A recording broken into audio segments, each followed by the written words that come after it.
ونسلم علی رسولہ الکریم اما بعد فاعوذ باللہ من الشیطان الرجیم بسم اللہ الرحمن الرحیم قال رسول اللہ صلی اللہ علیہ وسلم اللہم اید الاسلام بعمر بن الخطاب رضی اللہ تعالی عنہ صدق رسول اللہ صلی اللہ علیہ وسلم۔ تمام احباب درود پاک پڑھیے۔ الصلاۃ والسلام علیکم یا رسول اللہ وعلی آلہ وصحبہ وسلم یا حبیب اللہ۔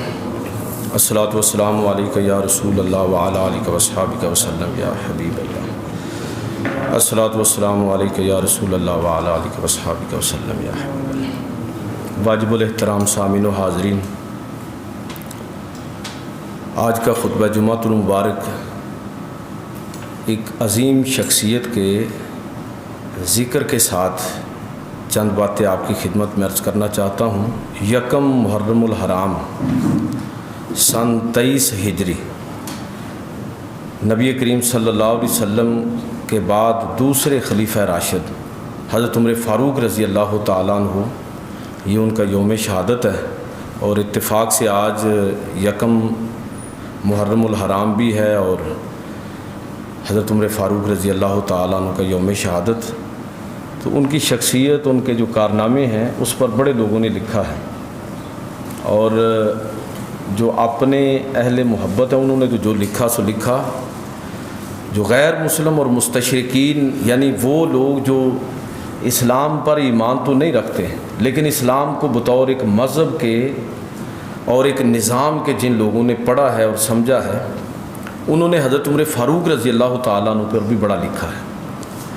اور برملا اس چیز کا اعتراف کیا ہے کہ رسول اللہ صلی اللہ علیہ وسلم کے وصال کے بعد جن شخصیات نے صحیح معنوں میں اسلام کی حفاظت کی اور اگلی نسلوں تک ان کو منتقل کیا اسلام کو، ان میں ایک بڑا نام جو ہے وہ حضرت عمر فاروق رضی اللہ تعالیٰ عنہ کا ہے۔ میں ان کی شخصیت اور کارنامے تو بے بہا ہیں، لیکن چند باتیں ان کے فضائل کے حوالے سے اور چند باتیں ان کے جو کارنامے ہیں، اور ایک آدھ بات بحیثیت حکمران جو ان کا ویژن تھا جس سے ہمیں آج سمجھنی ہے چیزیں، وہ آپ کی خدمت میں عرض کرنا چاہوں گا۔ تو اس سے بڑی فضیلت اور کیا ہوگی کہ حضرت عمر فاروق رضی اللہ تعالیٰ عنہ، ویسے تو اللہ کے نبی پوری انسانیت کے بارے میں یہ خواہش رکھتے تھے اور سب کی ہدایت کے متمنی تھے، لیکن یہ خاص امتیاز حضرت عمر فاروق رضی اللہ تعالیٰ عنہ کا ہے کہ اللہ کے پیغمبر صلی اللہ علیہ وسلم نے باقاعدہ نام لے کر اللہ کی بارگاہ میں استغاثہ کیا کہ اے اللہ، عمر کے ذریعے اسلام کو عزت عطا فرما۔ اللہم اید الاسلام بعمر بن الخطاب، اے اللہ عمر بن خطاب کے ذریعے اسلام کو تائید، نصرت اور مدد اور عزت عطا فرما۔ مختلف الفاظ حدیثوں کے اندر آتے ہیں، یعنی اسی لحاظ سے ہمارے سیرت نگاروں نے لکھا ہے کہ حضرت عمر فاروق رضی اللہ تعالیٰ عنہ وہ مراد رسول ہیں، نبی کریم صلی اللہ علیہ وسلم کی وہ مراد ہیں جو اللہ تعالیٰ نے پوری کی، اور جناب عمر فاروق رضی اللہ تعالیٰ عنہ حلقہ بگوش اسلام ہوئے۔ تو آپ کو آسودہ خاک ہوئے لگ بھگ 14 صدیاں اور 22 سال گزر گئے ہیں، لیکن آپ دیکھیے کہ آج بھی ہماری تاریخ کا کوئی دور اور مجموعی طور پر وہ تمام لوگ جو تاریخ کو پڑھنے والے ہیں وہ عمر فاروق رضی اللہ تعالیٰ عنہ کی شخصیت اور ان کے کارناموں کے سحر سے باہر نہیں نکل سکے۔ یہ میں نے کسی موقع پر یہ حوالہ بھی دیا ہوگا کہ چرچل جیسا زبردست رہنما، جس نے وہ دانشور آدمی تھا، اور دوسری جنگ عظیم میں برطانیہ کی جو تباہی ہے ہٹلر کے ہاتھوں، اس کے بعد جو برٹش قوم کی جو حالت ہو چکی تھی فوجی اعتبار سے، سیاسی اعتبار سے، جس طرح پوری ان کی سلطنت سمٹتے سمٹتے ایک چھوٹے سے جزیرے اور ان کا جو یعنی جسے آپ برطانیہ یا برٹش جو دا گریٹ کہلاتا تھا، وہ ایک خاص علاقے تک رہ گئی ہے جو آج بھی ہے۔ تو ایسے دور کے اندر اس شخص نے اہل برطانیہ کا حوصلہ بلند کیا، لیکن ہم پھر دیکھتے ہیں کہ اس کو اگلے انتخابات میں شکست ہو گئی۔ وزیر اعظم، اگلا وزیر اعظم جو تھا برطانیہ کا، وہ وزیر اعظم اٹیلی بنا، حالانکہ کارنامہ اس کے بہت کارنامے تھے، لیکن اگلا انتخاب نہیں جیت سکا۔ اچھا، وجہ اس کی کیا تھی کہ جب جس وزیر اعظم نے اس کو شکست دی، برطانیہ کا اگلا وزیر اعظم بنا، تو اس سے پوچھا گیا کہ آپ کی کامیابی میں بنیادی کردار آپ کے خیال میں کس چیز کا ہے، جبکہ چرچل کا ہر طرف شورا تھا۔ اس نے کہا کہ میں نے جو لوگوں کے سامنے سوشل ویلفیئر سٹیٹ کا تصور رکھا ہے، اس کی وجہ سے میں کامیاب ہوا، کہ ایک فلاحی ریاست کا تصور، میں نے لوگوں کے سامنے ایک فلاحی ریاست کا تصور پیش کیا۔ وہ فلاحی ریاست کیا ہے کہ جس کے اندر ہر طبقے کا متعین طور پر حق بیان۔ تو پوچھا گیا کہ آپ نے یہ تصور کہاں سے لیا، اور یہ جو آپ نے منشور کے اندر آپ نے چیزیں دی ہیں؟ اس نے کہا میں نے مسلمانوں کا ایک دوسرا خلیفہ ہے جس کا نام عمر بن خطاب ہے، میں نے جب اس کے پورے نظام حکومت کو پڑھا تو میں نے وہاں سے سوشل ویلفیئر سٹیٹ کا تصور لیا ہے۔ یعنی لوگ تو آج بھی اس دور حکومت کو بطور مثال کے دیکھتے ہیں، اور آپ میں سے ہی بہت سارے لوگ، آپ میں سے ہی بہت سارے احباب، میں ان کو دہراتا ہوں کہ مجھے خود بتاتے ہیں کہ ناروے میں ایک الاؤنس ہے جو حضرت عمر کے نام پر ہے، ڈنمارک میں ایک فلاں الاؤنس، ویلفیئر الاؤنس ہے جو حضرت عمر کی وجہ سے ہے، کہ اس لیے کہ انسانی تاریخ میں پہلی دفعہ کئی ایسے انسینٹیو ہیں لوگوں کے لیے، عام طبقات کے لیے، جو صرف اور صرف حضرت عمر فاروق رضی اللہ تعالیٰ عنہ نے جاری کیے، یعنی دودھ پیتے بچے کے لیے اور اس کی ماں کے لیے، غیر مسلم اقلیتوں کے لیے، فوجیوں اور ان کے گھر والوں کے لیے، کتنے ایسے باقاعدہ پہلی دفعہ آپ کو وہ پریسیڈنٹ جو ہے وہ اگر ملے گا کسی جگہ پر تو حضرت عمر فاروق رضی اللہ تعالیٰ عنہ کے نظام سلطنت کے اندر ہے۔ میں عرض یہ کرنا چاہتا ہوں کہ حضرت عمر فاروق رضی اللہ تعالیٰ عنہ تاریخ نہ کبھی آپ کو فراموش کر سکی ہے اور نہ ہی کر سکے گی۔ آج بھی ہمارے لیے رول ماڈل جو شخصیات ہیں، ہمارے پاس رول ماڈلز کی کوئی کمی نہیں ہے، لیکن مسئلہ یہ ہے کہ اس طرف کوئی توجہ کرے گا تو تب ہے۔ جب ہماری ترجیحات میں حکومت کا نظام ٹھیک کرنا ہوگا تو پھر ہم رول ماڈل بھی دیکھیں گے اور رول ماڈل ہمیں نظر بھی آئیں گے۔ میں عرض یہ کرنا چاہتا ہوں کہ حضرت عمر فاروق رضی اللہ تعالیٰ عنہ کی جو شخصیت، میں ابھی اس موضوع پر مزید چند باتیں آپ کی خدمت میں عرض کروں گا، لیکن صرف عرض یہ کرنا چاہتا ہوں کہ حضرت عمر فاروق رضی اللہ تعالیٰ عنہ وہ شخصیت ہے کہ جس کی فضیلت ہمہ جہت ہے، کہ اللہ کے پیغمبر صلی اللہ علیہ وسلم کی مراد ہے۔ خود نبی کریم صلی اللہ علیہ وسلم نے آپ کو فاروق قرار دیا،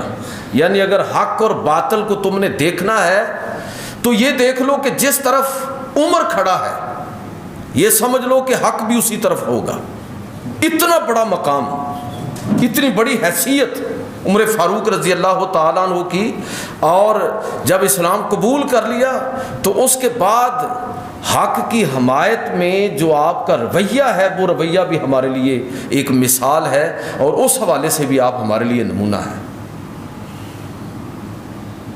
مصلحت کے تحت ہی صحیح، اللہ کے نبی نے بھی رات کے اندھیرے میں ہجرت کی، اور صحابہ نے بھی، حالات و وقت کا تقاضا تھا،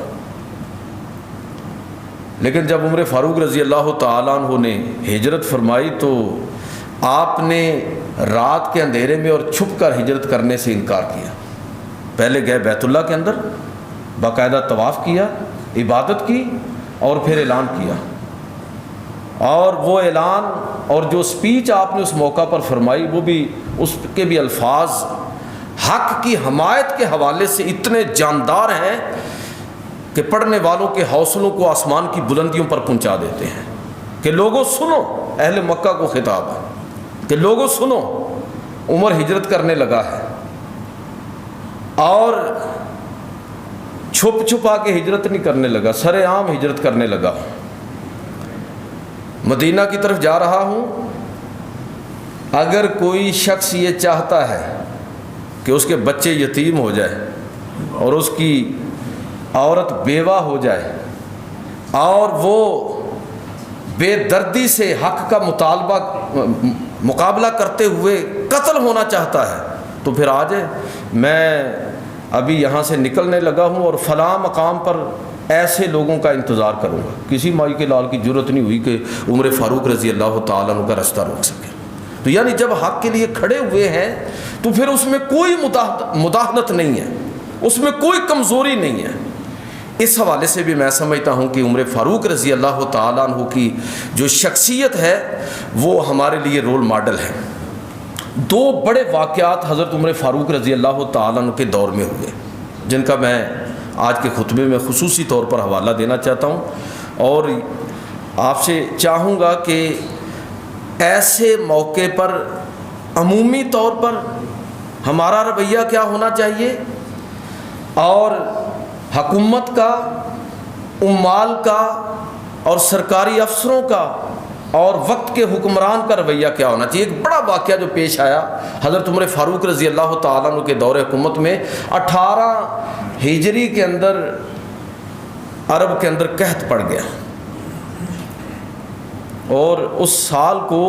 ہمارے مورخین نے عام الرمادہ کے نام سے لکھا ہے، یعنی آندھیوں اور خاک والا سال۔ مسلسل بارش کوئی نہیں ہے اور خاک اڑ رہی ہے، آندھیاں چل رہی ہیں، بگولے اٹھ رہے ہیں، چارہ ختم ہے، جانور بھوک سے مر رہے ہیں، انسانوں کے لیے کھانے کے لیے غلہ نہیں ہے، تو بہت بری حالت تھی۔ تو اس قحط کی کیفیت میں، قحط کی حالت میں حضرت عمر فاروق رضی اللہ تعالیٰ عنہ نے جہاں ارد گرد کے علاقوں کی طرف پیغامات بھیجے، روم کی طرف، ایران کی طرف جو اسلامی مقبوضات تھے جہاں پر حالات بہتر تھے، جہاں وہاں آپ نے پیغامات بھیجے، اس کے ساتھ جو آپ کا ذاتی طرز عمل میں ہے میں اس کا خاص طور پر ذکر کرنا چاہتا ہوں۔ یہ لیڈرشپ ہے، یہ حکمران ہے، ایسے حکمران ہونے چاہیے کہ استثناء کا کوئی تصور ہی نہیں ہے۔ یہاں تو ہمیں سیاپا پڑا ہوا ہے نا کہ جی وزیر اعظم کو استثناء حاصل ہے اور صدر کو استثناء حاصل ہے، کوئی استثناء نہیں ہے۔ ایک صحیح معنوں میں اسلامی ریاست کے اندر قانون کی نظر میں، سماجی سطح پر، پولیٹیکلی، ہر اعتبار سے تمام مسلمان کس انداز میں برابر ہیں کہ قحط پڑا ہے اور لوگ بھوکوں مر رہے ہیں۔ حضرت عمر فاروق رضی اللہ تعالیٰ نے پہلا کام تو یہ کیا، راشن بندی کر دی کہ اس سے زیادہ بیت المال، لوگوں کے گھروں سے جو مال تھا وہ تو ختم ہو گیا، جانور ہلاک ہو گئے، اب راشن مل رہا ہے بیت المال سے، تو امیر غریب اعلیٰ ادنا سب کے لیے ایک ہی ترتیب کے ساتھ دسترخوان لگا دیے، اور ان دسترخوانوں پر سب کے لیے ایک ہی جیسا کھانا، اور اس سے اگلی بات یہ ہے کہ اسی دسترخوان پر بیٹھ کر خود وقت کا خلیفہ عمر فاروق اتنا ہی کھانا اپنے لیے طلب کرتا ہے جتنا عام آدمی کو دستیاب ہے۔ یہ عمر فاروق رضی اللہ تعالیٰ عنہ۔ اور ایک وقت سختی کا ایسا آیا کہ کھانے کے لیے بہت تھوڑا بچا، کہ راشن اتنا کم ہوا کہ لوگوں کے لیے زندہ رہنا مشکل ہو گیا۔ لوگوں نے کہا عمر فاروق رضی اللہ تعالیٰ عنہ سے، آپ کے جو چہرے کا حلیہ ہے وہ بالکل تبدیل ہو گیا، رنگ سیاہ پڑ گیا، کھانا ہی نہیں مل رہا، بہت تھوڑا کھانا۔ تو لوگوں نے یہاں تک کہا کہ آپ مہربانی فرما کے کچھ زیادہ اپنے لیے استعمال کر لیں۔ حضرت عمر فاروق رضی اللہ تعالیٰ عنہ نے انکار کر دیا کہ جو عام آدمی کو میسر ہے اس سے زیادہ عمر کا حق نہیں ہے۔ آپ اندازہ فرمائیں کہ جب لیڈرشپ اس طرح کی ہو اور لوگوں کو اس دور کے اندر خوف لاحق ہوا کہ اگر قحط مزید چند ماہ جاری رہا تو ممکن ہے کہ عمر فاروق صرف اور صرف فاقوں کی وجہ سے انتقال کر جائیں۔ یہ حالت ہوئی حضرت عمر رضی اللہ تعالیٰ عنہ کی۔ تو آپ تصور کیجئے کہ جس ریاست کے سربراہ کی حالت یہ ہو کہ وہ اپنے آپ کو عام آدمی کی سطح پر لے جائے،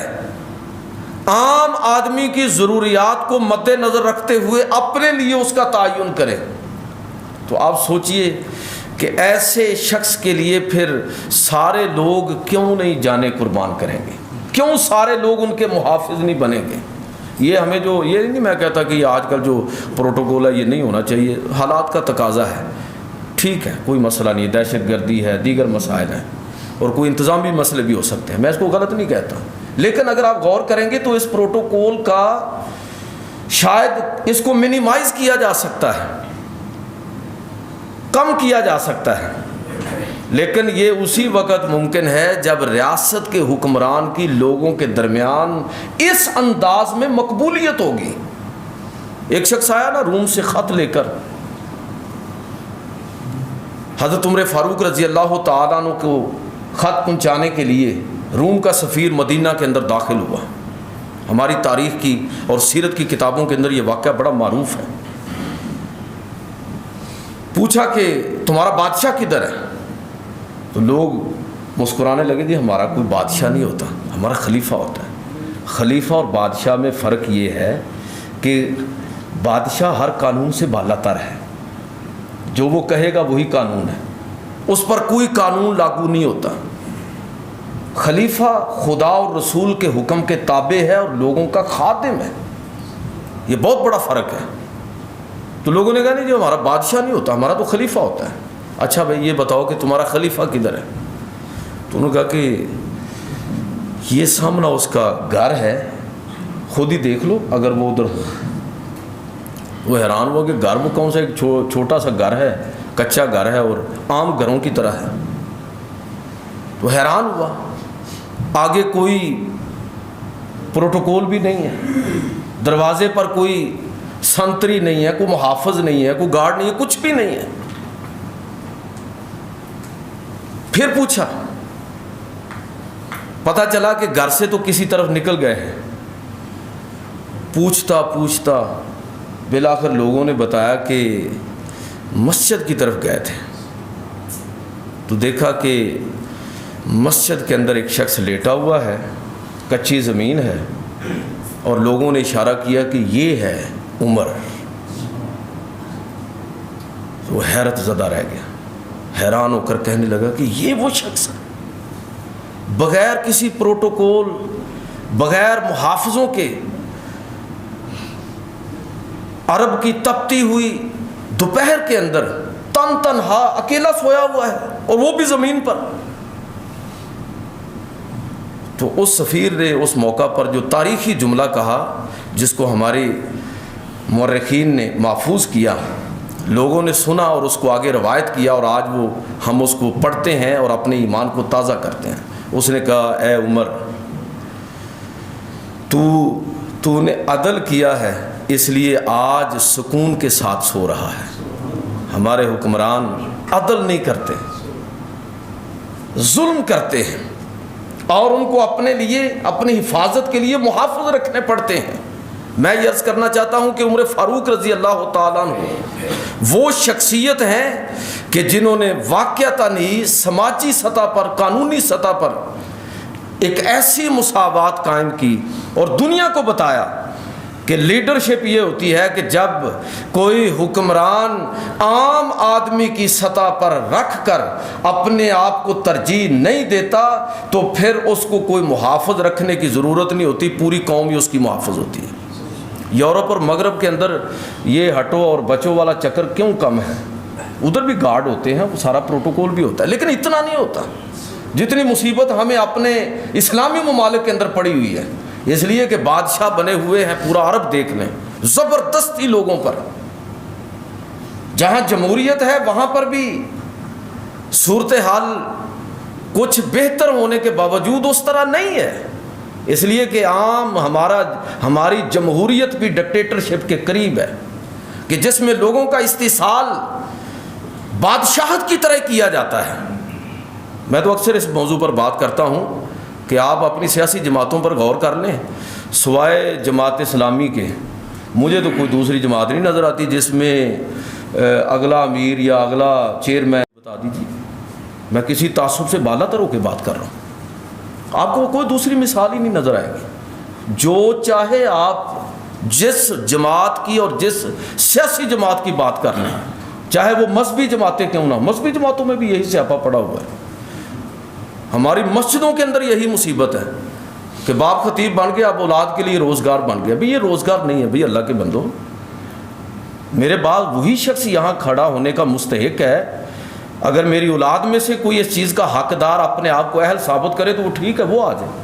اگر کوئی دوسرا شخص ہے تو وہ یہاں پر کھڑا ہوگا. یہ ہماری تاریخ نہیں ہے. ہم نے سیاست کے اندر بھی اور مذہبیت کے اندر بھی یہ ایسی بڑی غلطی کی ہے, انحراف کیا ہے کہ اللہ تعالیٰ ہمیں معاف فرمائے. عمر فاروق نے اپنے بعد کسی شخص کو, اپنی اولاد میں سے کسی کو اپنے بعد خلیفہ نامزد نہیں کیا. لوگوں نے کہا کہ آپ کو خنجر لگ گیا ہے اور آپ کے بچنے کی امید کم ہے, تو آپ عبداللہ ابن عمر اپنے بیٹے کو اپنے بعد نامزد کر دیجئے. لیکن عمر فاروق رضی اللہ تعالیٰ نے انکار کر دیا. ایسا سبق دیا ہمیں کہ سیاست اور روحانیت کے اندر نیابت اس کا حق ہے جو اس چیز کی اہلیت رکھتا ہے, اور اہلیت میں نسب نہیں ہے. اہلیت کی بات کر رہا ہوں, حسب نسب نہیں ہے, اولاد اور خاندان نہیں ہے. بہرحال میں عرض یہ کر رہا ہوں کہ عمر فاروق رضی اللہ تعالیٰ عنہ, انہوں نے ایسی مثالیں قائم کی تاریخ کے اندر کہ جس کی مثالیں تلاش کرنا آپ کے لیے, دنیا ان کو اپنے لیے رول ماڈل بناتی ہے. حضرت عمر فاروق رضی اللہ تعالیٰ عنہ وہ عظیم شخصیت کہ جن کی ایک مثال میں نے آپ کی خدمت میں یہ عرض کی. ایک اور مثال عرض کرنا چاہتا ہوں اور ایک تصور آپ کے سامنے رکھنا چاہتا ہوں. حضرت عمر فاروق رضی اللہ تعالیٰ عنہ کی سیرت سے ایک اور بات اور ان کے نظام حکمرانی سے ایک اور بات ہمیں یہ سمجھ آتی ہے کہ اداروں کا قیام یہ بھی ضروری ہے اور اداروں کا استحکام یہ اس سے بھی زیادہ ضروری ہے. یہ بھلا ہمارے ہاں ادارے مضبوط کیوں نہیں ہوتے؟ اس لیے کہ جب ادارے مضبوط ہوں گے تو احتساب ہوگا, اور سارے چور 74 سال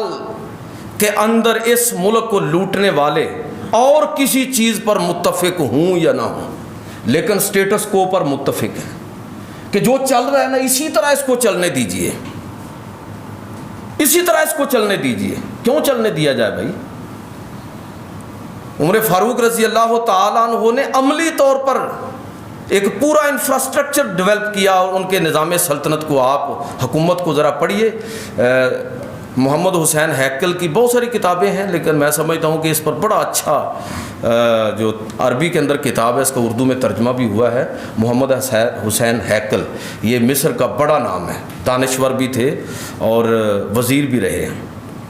تو یہ انہوں نے یہ کتاب لکھی عمر الفاروق, پڑھنے سے تعلق رکھتی ہے کہ کس طرح عمر فاروق رضی اللہ تعالیٰ نے ریاستی سطح پر کس طرح انفراسٹرکچر ڈیولپ کیا. یہاں ادارے قائم ہی نہیں ہونے دیے جاتے, ادارے برائے نام قائم ہوتے ہیں, مضبوط ہی نہیں ہوتے. یہ اس ملک کا بہت بڑا المیہ ہے. عمر فاروق رضی اللہ تعالیٰ عنہ نے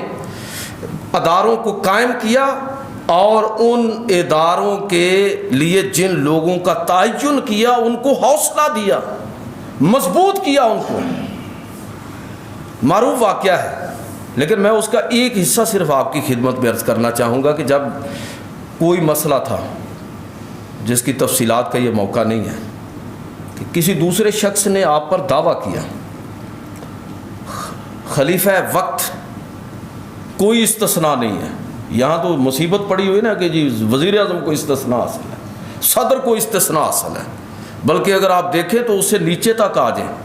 اور کسی خاص جگہ پر مذہبی رہنماؤں کو استثناء حاصل ہے. سبحان اللہ. عام آدمی کے لیے مسائل اور ہیں اور ان کے لیے معافی نہیں ہے, لیکن جی حضرت صاحب فلاں حضرت صاحب جی ان کو یعنی غیر اعلانیہ طور پر استثناء حاصل ہے. کوئی استثناء نہیں ہے. اس دین کے اندر, ہماری روایت کے اندر سارے لوگ مذہب کی, دین کی نظر میں سارے لوگ سماجی طور پر, قانونی طور پر سیاسی طور پر، معاشی طور پر سارے لوگ برابر ہیں، کوئی استثناء حاصل نہیں ہے۔ جو عام آدمی کو جس چیز کا حق نہیں ہے، وہ کسی مذہبی رہنما کو بھی وہ قطعاً وہ حق حاصل نہیں ہے۔ تو میں عرض کر رہا ہوں کہ حضرت عمر فاروق رضی اللہ تعالیٰ عنہ ان پر دعویٰ ہوا، عدالت میں طلب کیا گیا۔ اگر مجھے صحیح یاد ہے تو غالباً اس وقت جو مدینہ کے چیف جسٹس تھے حضرت زید بن ثابت رضی اللہ تعالیٰ عنہ، وہی اس مقدمے کو سن رہے تھے۔ تو مدعی حاضر ہوا اور حضرت عمر فاروق رضی اللہ تعالیٰ عنہ بطور مدعا علیہ پیش ہوئے۔ کوئی غلط نہیں انہوں نے کیا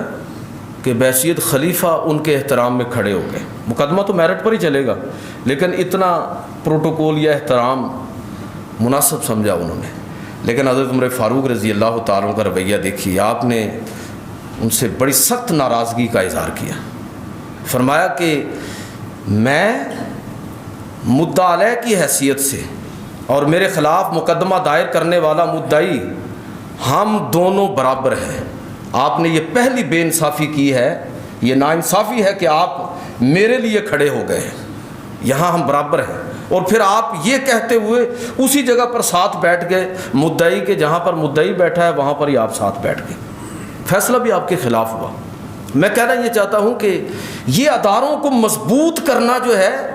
کہ اداروں کے سربراہ وہ پورا حق رکھتے ہیں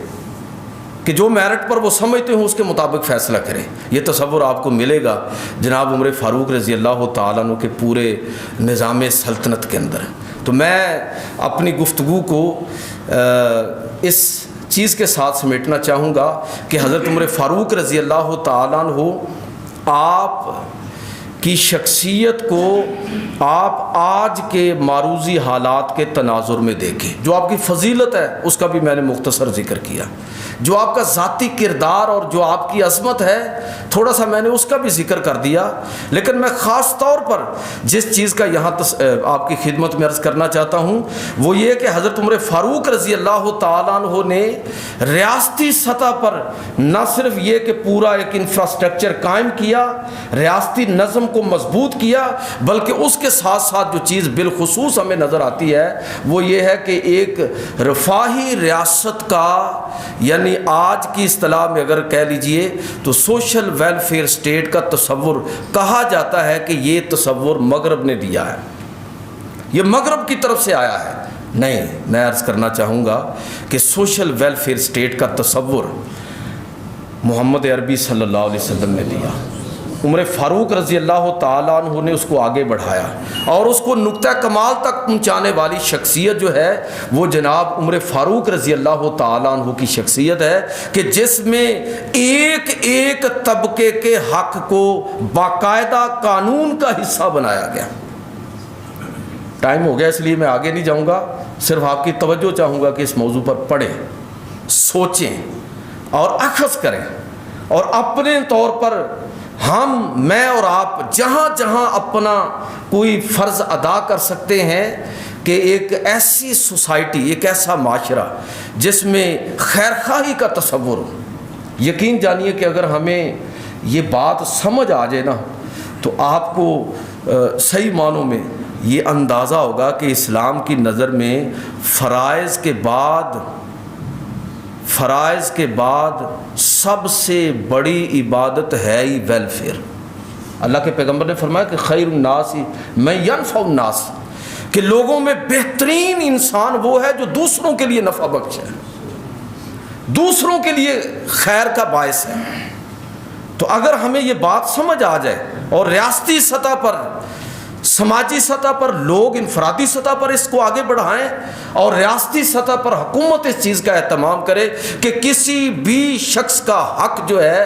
وہ ضائع نہ ہونے پائے، ایک ایک شخص کا حق۔ اس سے میں تو ایک مثال دے کے بات کو ختم کروں گا۔ حضرت عمر فاروق رضی اللہ تعالیٰ عنہ تو اس طرح کا بھی اہتمام فرماتے تھے کہ جو ویسے آپ حق ادا کرتے ہیں وہ تو کریں، لیکن دوسری قوموں کی عزت نفس تک آپ نے مجروح نہیں ہونے دینی۔ یعنی عزت نفس کی بات کر رہا ہوں، یہ کوئی دینے والی اس طرح تو فزیکلی دینے والی چیز نہیں ہے، ایک علاقہ فتح ہوا، اسلامی فوجوں کا جو کمانڈر تھا اس نے خط لکھا کہ یہاں کے لوگ جو ہیں وہ روم کی طرف ہجرت کر رہے ہیں، یہ شام کے قریب کا علاقہ تھا، تو یہاں سے لوگ، بڑا طاقتور قبیلہ ہے لیکن یہ سارے لوگ ہجرت کر رہے ہیں، اگر یہ لوگ یہاں سے چلے گئے تو یہاں کی ساری زمینیں برباد ہو جائیں گی، یہاں کی جو خوشحالی ہے وہ ساری کی ساری ختم ہو جائے گی۔ اور ساتھ یہ لکھا کہ امیر المومنین یہ لوگ صرف یہاں سے اس وجہ سے جا رہے ہیں کہ چونکہ ہمارے ہاں قانون یہ ہے کہ یا اسلام قبول کرو یا جزیہ دو، جزیہ ٹیکس ہے، تو یہ لوگ یہ سمجھتے ہیں کہ یہ ٹیکس دینا ہماری، جزیے کی صورت میں یہ ٹیکس دینا ہمارے لیے ذلت کا باعث ہے، یعنی ہم دوسرے درجے کے شہری شمار ہوں گے تو یہ ہمارے لیے تو ذلت کا باعث ہے، لہٰذا ہم جزیہ دینے کی بجائے اس علاقے کو چھوڑ کر، جہاں سے ان کی نسلیں پروان چڑھی ہیں، اس علاقے کو چھوڑ کر روم کے علاقے کی طرف ہجرت کر رہے ہیں۔ تو آپ اندازہ فرمائی، عمر فاروق رضی اللہ تعالیٰ عنہ نے خط کا جواب دیتے ہوئے کہا کہ اگر یہ لوگ جزیے کے لفظ کے اندر ذلت محسوس کرتے ہیں تو آپ معاہدے کے اندر جزیہ کی بجائے صدقہ کا لفظ لکھ لیں، صدقہ کا لفظ لکھ لیں کہ ہم نے لوگوں کو جوڑنا ہے، ریاستی سطح پر لوگوں کو جوڑنا ہے، نفرت پیدا نہیں کرنی۔ یقین جانیے کہ یہ وہ اپروچ ہے جس کے نتیجے میں اسلام گلوبل دین نظر آتا ہے، عالمگیر انسانی معاشرہ قائم کرنے کا ویژن رکھتا ہے، یہ وہ ویژن ہے عمر فاروق رضی اللہ تعالیٰ عنہ۔ اور پھر لیا ان سے صدقہ کے نام پر، ٹھیک ہے آپ صدقہ دے دیں، آپ جزیے کو صدقہ کہہ لیں، اگر آپ اس میں اپنی بے عزتی، جب آپ دوسری قوموں کو اس انداز میں اکاموڈیٹ کریں گے، ان کو عزت دیں گے، تو کیا وہ اسلام کی طرف مائل نہیں ہوں گے؟ یہ آج ہم کیا کر رہے ہیں، یہ جوزف کالونیا، یہ مریم آباد، یہ فرانسس آباد، ہمارے نفرت انگیز رویوں کے نتیجے میں یہ کالونیاں وجود کے اندر آ رہی ہیں، ہمارے اندر اتنا ظرف ہی نہیں ہے، کون سے اسلام کو ہم سمجھتے ہیں اور کس اسلام کی بات کرتے ہیں؟ وہ اسلام کے جس میں غیر مسلم ایک چوڑا ہے، ذلیل ہے، حقیر ہے، بلکہ میں تو کہوں گا کہ نو مسلم بھی ہماری نظر میں دیندار ہے، مصلی ہے اور تیسرے درجے کا شہری ہے، اس اسلام کی بات کریں ہمیں اپنے تصور اسلام کو ٹھیک کرنا چاہیے۔ عمر فاروق رضی اللہ تعالیٰ عنہ نے ریاستی سطح پر اس چیز کا اہتمام کیا کہ غیر مسلم اگر جزیہ نہیں دے سکتا تو بیت المال سے اس کے لیے وظیفہ جاری کیا جائے، اگر وہ جزیہ کے نام سے بدکتے ہیں تو ان کی عزت نفس کا لحاظ کرتے ہوئے جزیہ کی جگہ پر صدقہ کا نام لکھ لو۔ میرے بھائیوں، میں بڑی معافی کے ساتھ یہ بات کہہ رہا ہوں، صحیح بات یہ ہے کہ اسلام کا جو صحیح معنوں میں تصور ہے، ہم نے اس تصور کو بالکل سطحی تصور کے اندر تبدیل کر دیا ہے۔ جو ہماری مسل کی لڑائیاں اور دین کا محدود تصور، اس نے ہمارے جو اسلام کا جو ایک کہہ لیجئے کہ عالمگیر تصور تھا وہ ہم سے چھین لیا ہے۔ ہمیں دوبارہ اس تصور اسلام کو دریافت کرنا ہے۔ اللہ تعالیٰ مجھے اور آپ کو عمل کی توفیق عطا فرمائے۔